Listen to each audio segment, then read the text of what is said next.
If you work in the professional services industry and you're thinking there must be a way for me to make some more money out of this, then contracting may be something for you to consider. Contracting or freelancing is when you go and directly work with the client rather than having that intermediary of the professional services firm.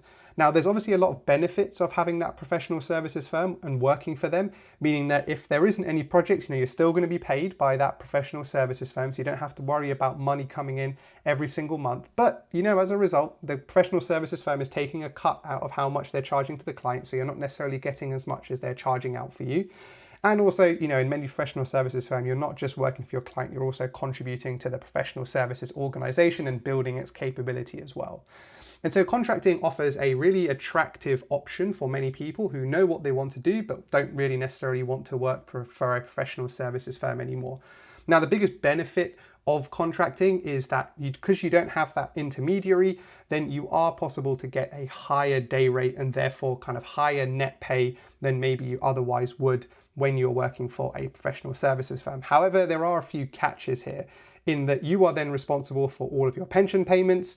You then operate essentially as a business, potentially, if you're inside or outside IR35, which is a whole nother video in itself, but essentially boils down to whether you're acting as a full-time employee or whether you're acting in kind of an advisory basis.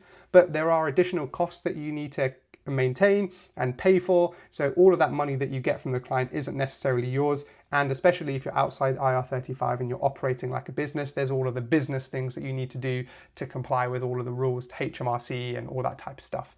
But one of the other benefits also is that you're developing a really close relationship with the client. And so that means that you're building good relationships and potentially when there's more work in the future, you have an opportunity to do that. However, we know how fragile the world is as well. And so one of the biggest drawbacks of contracting is that when the market is tough or when companies close projects or things close down, then you could potentially be left without a role or a job for a period of time. Now, the idea is that you earn more in the times that you are working to potentially cover those, but it is always a risk. There may be times where you don't have any income coming in because you don't have a role.